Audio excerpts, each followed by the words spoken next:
मुश्किल है single parenting. कई बार सिंगल पेरेंट के लिए बच्चों की देखभाल करना, उनकी पेरेंटिंग करना मुश्किल हो जाता है और अगर पेरेंट वर्किंग है तो उन पर जिम्मेदारी और भी ज्यादा बढ़ जाती है। पेरेंट हमेशा कोशिश करते हैं कि बच्चे को कभी भी किसी चीज की कमी ना आए, वो उन्हें माता और पिता दोनों का प्यार दे सकें। Being a woman is a different thing. Being a mother is a beautiful thing. But being a single mother is a courageous thing. किस तरीके से डॉक्टर बेला ने सिंगल पेरेंट होने के बावजूद अपनी तमाम जिम्मेदारियों को बहुत ही खूबसूरती से निभाया, अपने लाइफ के चैलेंजेस को बहुत ही करेजियसली फेस किया। आइए जानते हैं खुद डॉक्टर बेला और उनकी बेटी तान्या से। Hi, I'm Dr. Bela Chaudhary. I'm a homeopathic doctor practicing in Delhi for the last 3 years. Hi, my name is Tanya Chaudhary. मैं फ़िलहाल मार्च में मैंने अपने बोर्ड्स दिए हैं। I'm a single parent. मेरी 2 बेटियां हैं, एक 22 साल की है और एक 18 साल की है। मेरी मम्मी बहुत अच्छा खाना बनाती है, वेरी टेस्टी, स्पेशली उनके जो केक्स होते हैं, she bakes very well. Alisha और तान्या मेरी दोनों बेटियां हैं, ये मेरी बेस्ट फ्रेंड्स हैं। हम बहुत बार मूवीज़ के लिए भी बाहर जाते हैं, खाना खाते हैं। We just love to go out together, freak out together.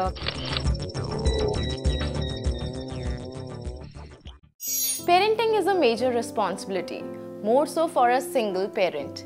किस तरीके से आप सिंगल पेरेंट होते हुए भी अपने बच्चों की अच्छे तरीके से परवरिश कर सकते हैं, आज यही बात करेंगे हम डॉक्टर बेला और उनकी बेटी तान्या के साथ। आप दोनों का स्वागत है हमारे शो में। कैसे हैं आप लोग? बिल्कुल बढ़िया जी। डॉक्टर बेला, सबसे पहले आपसे जानना चाहूँगी कि जब आपकी ज़िंदगी में वो मेजर चेंज आया, जब आप अपने हस्बैंड से अलग हुई, किस तरीके से उस समय आपने अपने आप को संभाला, अपनी फैमिली को साथ में रखा? 22 साल की शादी के बाद obviously like every Indian woman हमारे हस्बैंड हमारे परमात्मा रहते हैं, सो शैटर्ड फीलिंग तो रही ही थी, बट जो सामने है उसको हम छुपा नहीं सकते। Truth is in front of us, तो आगे बढ़ते रहे, भगवान साथ देते हैं। तो तान्या, जब आपकी मम्मा ने अपनी ज़िंदगी का इतना बड़ा, इतना मेजर डिसीजन लिया, जो ऑफ कोर्स आपकी ज़िंदगी में भी बहुत बड़ा रोल प्ले किया उस डिसीजन ने, तो किस तरीके से उस वक्त आपने अपनी मम्मा को सपोर्ट किया, आपने उन्हें बताया कि yes I am here with you? उस दिन तो मुझे वो दिन तो अभी भी याद है। मम्मा अपने कमरे में थी, मैं अपने कमरे में थी। मम्मा ने मुझे बुलाया, मैं गई। उस दिन घर में भी और कोई भी नहीं था सिवाय मम्मा और मेरे जी। तो मैं गई, मम्मा ने मुझे शांति से बिठाया, पूरी बात बताई, एक्सप्लेन किया, आई थिंक ईमेल्स भी दिखाए एज अ प्रूफ, और मैंने थोड़ा बहुत पढ़ा था। एंड शी सेड कि आपका डिसीजन है, आपको बॉम्बे में पापा के साथ रहना है, रहो, आपको दिल्ली में मेरे साथ आना है तो आओ। उस टाइम ये बात हुई थी। मैंने बस मम्मा की बात सुनी, मैंने कहा अच्छा ठीक है, ये बात हुई थी, मान ली, हाँ में हाँ मिलाई, बस मैं कमरे के बाहर चली गई। मम्मा अपने स्केड्यूल में, मैं अपने स्केड्यूल में, और कुछ खास हुआ ही नहीं था। डॉक्टर बेला, सबसे मेजर इशू जो होता है किसी भी तरीके से, अगर 2 पेरेंट से 1 पेरेंट रह जाते हैं, चाहे कोई मिसहैपनिंग हो, चाहे आप सेपरेट हुए हो, चाहे डाइवोर्स हुआ हो, कोई भी केस रहा हो, सबसे मेजर इशू होता है कि आप वो रोल, मिसिंग पेरेंट का रोल आपको किस तरीके से निभाना है, किस तरीके से आपको वो जो जगह खाली हो गई है बच्चे की ज़िंदगी में, आपको कैसे उसे भरना है। तो आपने खुद को कैसे तैयार किया? क्या कुछ अपने आप को प्रिपेयर करना पड़ा, आपको अपने आप को मेंटली तैयार करना पड़ा कि अब मैं सिर्फ माँ नहीं हूँ, मुझे तान्या की, उनकी बड़ी बहन की फादर का रोल भी निभाना है? डेफिनेटली रिस्पॉन्सिबिलिटीज़ डबल हो जाती हैं। You have to be there every time everywhere, omnipresent होना पड़ता है।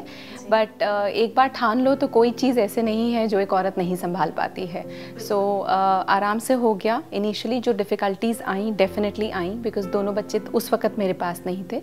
मेरी बड़ी वाली देहरादून में पढ़ रही थी, इसको मुझे देहरादून डालना पड़ा बिकॉज इसका 1 साल नहीं तो रह जाता। So after she came back, she joined us, उसके बाद there was no looking back. हम तीनों एक दूसरे को बहुत अच्छी तरीके से समझते हैं, कन्वर्स करके एक दूसरे को एवरी पॉइंट ऑफ व्यू बताते हैं जी, and with the result we are a team. और वो जो 1.5 साल आपने तान्या हॉस्टल में बताया, क्या कभी आपको लगता था कि आपकी मम्मा को आपकी ज़रूरत है, या फिर काश आप उस वक्त वहाँ पर होती ताकि उन्हें और ज़्यादा हेल्प कर पाती, सपोर्ट कर पाती? उस टाइम तो बहुत ज़्यादा लगा था। मैं रिग्रेट करी थी कि मैं हॉस्टल में क्यों हूँ, क्योंकि हमें बाहर भी जाना अलाउड नहीं था, ना फ़ोन करना अलाउड था। तो 1 महीने बाद भी करना अलाउड था, लेकिन हफ्ते में 1 बार। जी। तो मैं रिग्रेट करती थी मैं हफ्ते में एक बार भी 10 मिनट बात करूँ तो क्या करूँ, क्योंकि ना ही मैं कंसोल कर सकती हूँ ना ही कुछ, तो बहुत प्रॉब्लम हो गई थी उस टाइम। तो ऐसा लगा था कि मैं जेल में अटक गई हूँ।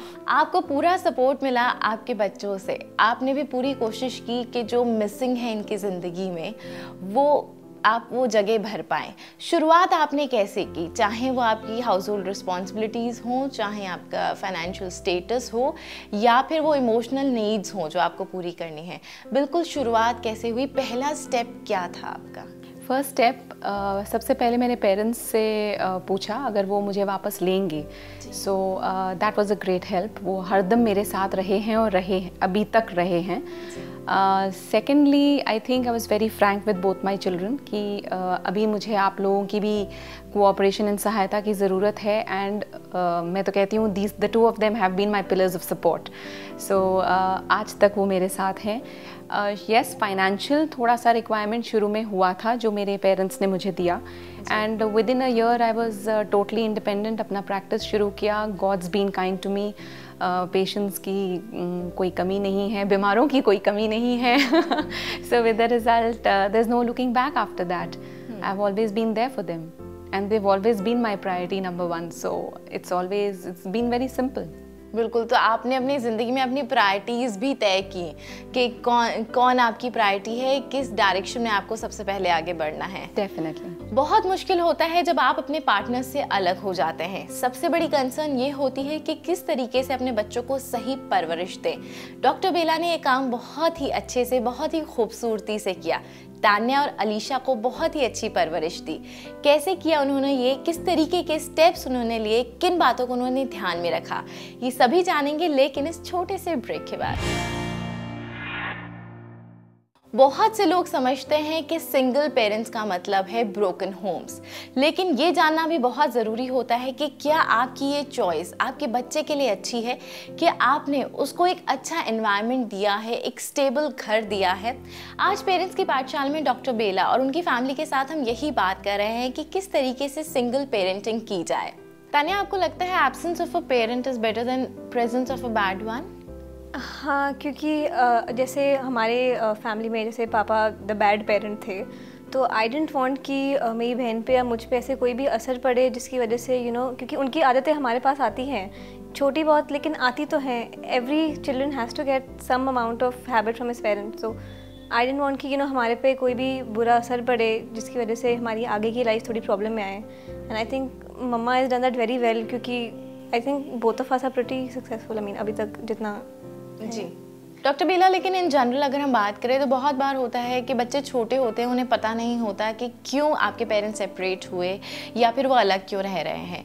ऐसे में आपको क्या लगता है, क्या बच्चे को आपको बताना चाहिए, आपके बैड एक्सपीरियंस का उनके ऊपर असर होना चाहिए, या फिर जो भी आपका एक्सपीरियंस रहा उसको बहुत ही खूबसूरती से उसके साथ शेयर करें ताकि वो किसी तरीके से भी रिश्तों से उसके ऊपर उसका विश्वास ना उठे, वो ये ना सोचे कि अगर मेरी मदर के साथ या मेरे फादर के साथ ऐसा हुआ तो कहीं कल को मेरे साथ तो ऐसा नहीं होगा? नहीं, अगर आप फ्रैंक रहें अपने बच्चों के साथ, हर चीज़ आप समझाएं अपने बच्चों के साथ राइट फ्रॉम डे 1, नॉट जब आपकी फैमिली ब्रेक हो रही है सडनली आप तब समझाने लगें, बट अगर राइट फ्रॉम डे 1 अगर आप अपने बच्चों के साथ फ्रैंक रहें तो ऐसा कभी भी नहीं आएगा कि यू आर इन अ कश्मकश। They will always understand you, they will always understand every circumstance that happens in life.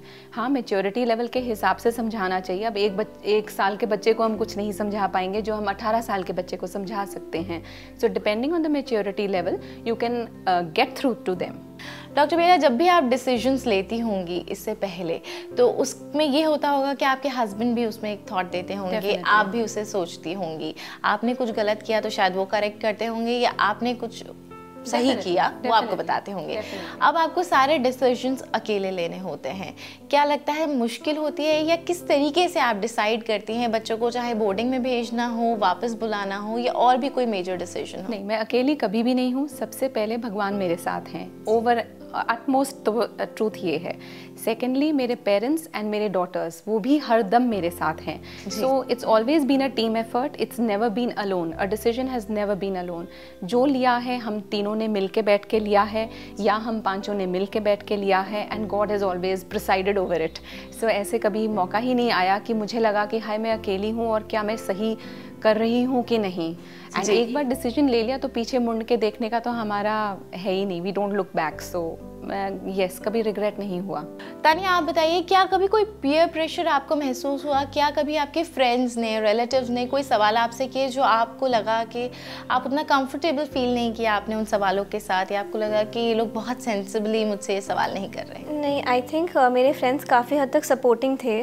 वो मैच्योरिटी लेवल थी उनमें, उनको पता था कि हाँ ठीक है, ये थोड़ा इमोशनल मैटर है, तो उनको पता था कि हाँ ठीक है, इसमें इस मामले में क्वेश्चन कब नहीं पूछना चाहिए, कब पूछना चाहिए, एंड इसी तरीके से वो काफ़ी हद तक सपोर्टिंग थे। तो आपको वो प्रॉब्लम नहीं आई? कभी नहीं। और आपको लगता है कि अगर किसी भी बच्चे के साथ इस तरह की कोई प्रॉब्लम आती है तो उसे कैसे डील करना चाहिए?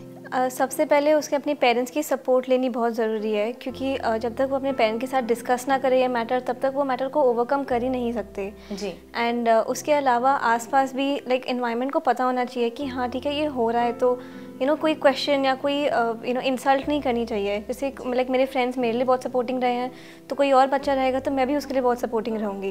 बिल्कुल, तो वो सपोर्ट बहुत ज़रूरी होता है जो आपके दोस्त, आपके ग्रुप मेंबर्स आपको दे सकते हैं।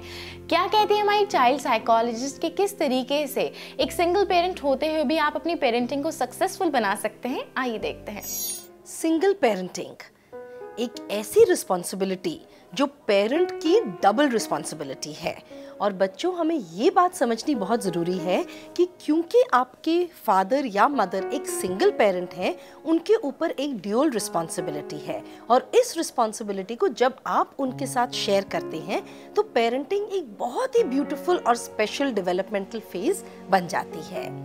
अब एक सिंगल पेरेंट है, उसको मदर भी बनना है, उसको फादर भी बनना है, और उससे ज़्यादा ज़रूरी उसको आपका फ्रेंड भी बनना है। तो सबसे पहले आप अपने पेरेंट्स को अंडरस्टैंड करना शुरू कीजिए कि मेरा पेरेंट मेरे लिए कितना कुछ कर रहा है। मदर, फादर, ग्रैंड पेरेंट्स की भी कभी कभी रिस्पॉन्सिबिलिटी वो एक साथ उठाता है।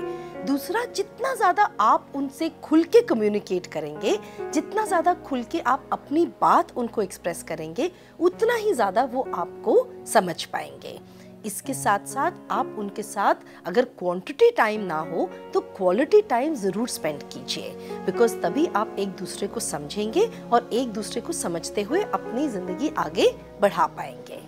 तो जैसे कि हमारी चाइल्ड साइकोलॉजिस्ट ने कहा कि बहुत ज़रूरी है बच्चे भी अपने सिंगल पेरेंट की सिचुएशन को समझें और उनके साथ रिस्पॉन्सिबिलिटीज़ को शेयर करें। तान्या, आप कितनी रिस्पॉन्सिबिलिटी शेयर करती हैं अपनी ममा की?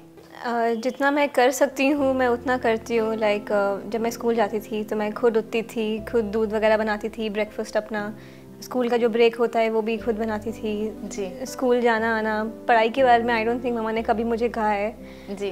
खुद मेरी ट्यूशन लगी हुई होती है तो ट्यूशन में खुद जाती थी, खुद वापस आती थी, होमवर्क भी खुद ही करती थी, जितना हो सकता था उस हद तक मैं करती थी जी।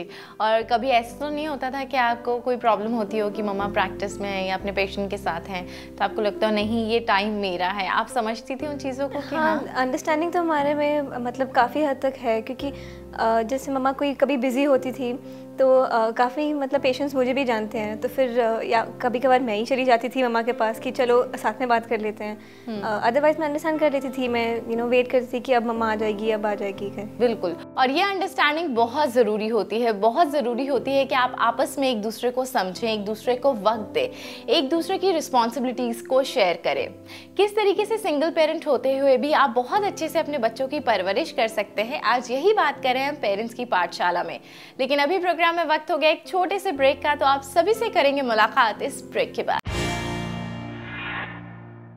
सिंगल पेरेंट को बेयर करनी होती है बहुत सारी एडेड रिस्पॉन्सिबिलिटीज़, वरीज। कई बार उन्हें लगता है कि उनकी ज़िंदगी में चीज़ें उलझ कर रह गई हैं। किस तरीके से आप अपनी ज़िंदगी की इन उलझनों को सुलझा सकते हैं, अपने बच्चों को अच्छी परवरिश दे सकते हैं? पेरेंट्स की पाठशाला में डॉक्टर बेला और उनकी बेटी के साथ आज हम यही बात कर रहे हैं। डॉक्टर बेला, कई बार लगता है कि हमारी ज़िंदगी अपनी ज़िंदगी है, हमारी कुछ अपनी चाहतें हैं, अपनी ख्वाहिशें हैं। कभी आपको ऐसा तो नहीं लगता कि ज़िंदगी उलझ गई है, बहुत ज़्यादा वक्त आपको बच्चों को भी देना पड़ता है, बहुत सारा वक्त आपको अपनी प्रैक्टिस को देना होता है, बहुत सारी रिस्पॉन्सिबिलिटीज़ बढ़ गई हैं, चिंताएँ बढ़ गई हैं, उलझन सी तो नहीं महसूस होती? नहीं, उलझन बिल्कुल नहीं है। अगर आप अपने कामों को प्रायोरिटाइज़ कर दो तो ऐसी कोई उलझन सामने नहीं दिखेगी। यस, 1 मिनट शांति में बैठ के प्रायोरिटाइज़ कर लो। जैसे बच्चे मेरे फर्स्ट प्रायोरिटी नहीं है, काम मेरा सेकंड प्रायोरिटी है। तो उनके टाइमिंग्स के मुताबिक ही मैंने अपनी प्रैक्टिस के टाइमिंग्स रखे हैं जी, ताकि 1 बजे जब ये 2 बजे स्कूल से वापस आती थी तो 1 बजे तक मैं नीचे होती थी, सो दैट इसका लंच तैयार है, सो दैट 2 से 4 हम एकदम सिर्फ गप्पे ही मारेंगे और कुछ नहीं करेंगे। जब वो अपने स्कूल के पूरे दिन का शेयर मेरे साथ करती थी, मैं अपने दिन का शेयर इसके साथ करती थी। फिर 4 o'clock ये अपने ट्यूशन्स या अपनी पढ़ाई के लिए बैठ जाती थी एंड मैं वापस अपने प्रैक्टिस पे चले जाती थी। But again 7 o'clock time to close down, उसकी पढ़ाई बंद और मेरा प्रैक्टिस बंद, and then again time from 7 to 10 would be together, and उसके बाद ये अपने पढ़ाई करती थी एंड मैं अपना मेडिटेशन करके बैक टू स्लीप। सो अगर प्रायोरिटीज़ आप रेगुलराइज कर दे, स्ट्रेटन अप कर दें, तो देयर इज़ नो वे कि कोई भी चीज़ कहीं भी निगलेक्ट हो जाए। जी, तो ज़िंदगी में प्रायोरिटी सेट करना बहुत ज़रूरी होता है, पर इतना वक्त, इतना टाइम, इतना प्यार आपको आपकी मम्मी देती हैं, कभी ऐसा तो नहीं कि वो जो पैम्पर आपको कराया जाता है वो ओवर तो नहीं हो जाता? नहीं, मम्मा ऐसी है कि जब टाइम आए तो फिर बहुत प्यार करे, लेकिन जब टाइम आए तो फिर स्ट्रिक्ट भी हो जाती हैं, ऐसी बात नहीं है। मम्मा पापा फ्रेंड सब यही हैं, फ़िलहाल तो यही चलता है। एंड नाना नानी के साथ रहते हैं तो फिर नाना नानी भी है, वो भी मम्मी को समझा देता है कि हाँ ठीक है, यहाँ पे ज़्यादा हो गया, यहाँ पे ये, तो आई थिंक कि काफ़ी ओवर भी नहीं होता, अंडर भी नहीं होता, इनफ मिलता है। बिल्कुल, वो बैलेंस क्रिएट करना बहुत ज़रूरी हो जाता है, क्योंकि कई बार देखा गया है कि जब आप सिंगल पेरेंट होते हैं तो आपके मन में बहुत सारी ऐसी चीज़ें होती हैं, आपको लगता है एक गिल्ट फीलिंग जो आपके मन में होती है, उसकी वजह से आप अपने बच्चे को बहुत ज़्यादा पैम्पर करते हैं। तो इस बात को हमेशा ध्यान में रखिए कि आपकी ज़िंदगी में जो भी कुछ हुआ है किसी अच्छे की वजह से हुआ है, और इस वजह से अगर आप अपने बच्चे को बहुत ज़्यादा पैम्पर करते हैं तो वो करना छोड़ दीजिए। डॉक्टर बेला, आप अपने टाइम को कैसे मैनेज करती हैं? कैसे क्वालिटी टाइम एक दूसरे के साथ स्पेंड करते हैं? हॉलीडेज़ कैसे प्लान करते हैं आप लोग? हॉलीडेज़ का तो हमारा राइट फ्रॉम द बिगनिंग ही है, संडेज़ हॉलीडे रहता है, मेरा क्लिनिक भी बंद रहता है और इसका भी हॉलीडे रहता है जी। So Sunday is one day when हम दोनों सिर्फ फ्रीक आउट टाइम रखते हैं।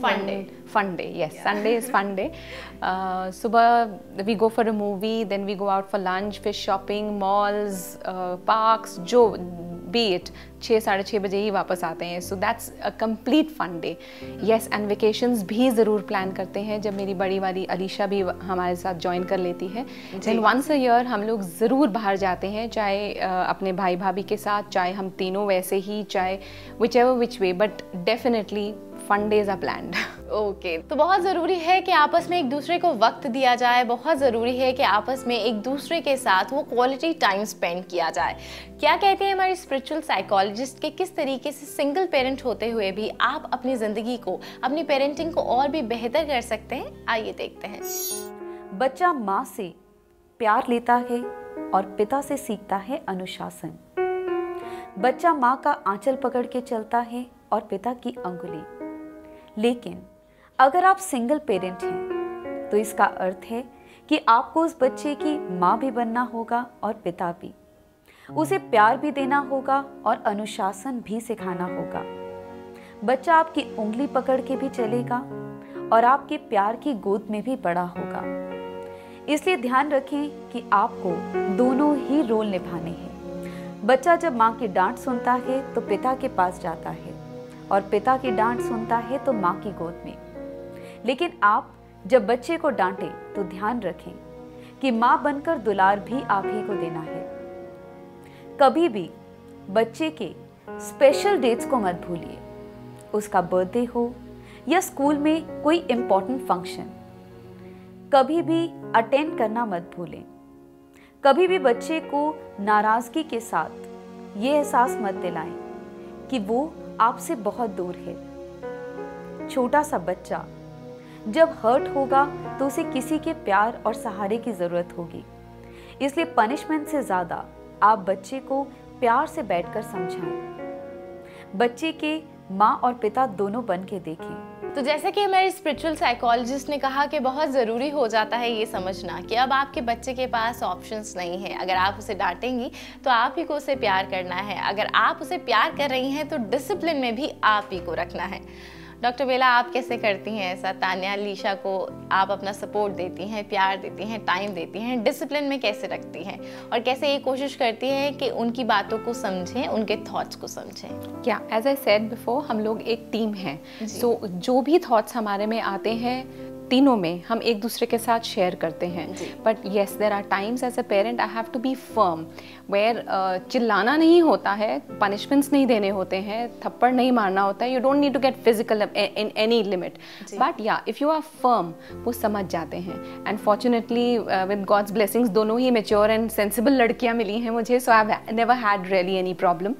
सो कभी कोई प्रॉब्लम ही नहीं हुआ। Basically if they understand you, you understand them, I don't think there is ever problem. बहुत ज़रूरी है एक दूसरे को समझा जाए।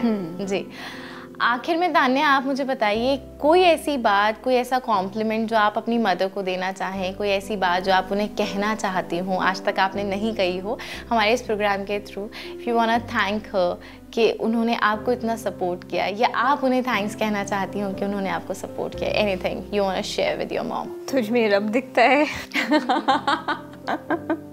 Yeah, but they have been my pillars of strength, no doubt, right from the day one. So, in fact, I'm grateful to them that I'm the way I am today. Okay, thank you so very much. आज आप दोनों ने हमें time दिया, अपने इतने personal experiences हमारे साथ शेयर किया। Thank you so very much. Thank you. बच्चों को बाहर का खाना ना खाने दें, उनकी फूड डिमांड्स को घर पर ही पूरा कर दें, क्योंकि बाहर खाना खाने से न सिर्फ उन्हें इन्फेक्शन होने का खतरा रहता है, बल्कि उनकी बॉडी को सही न्यूट्रिएंट्स भी नहीं मिल पाते।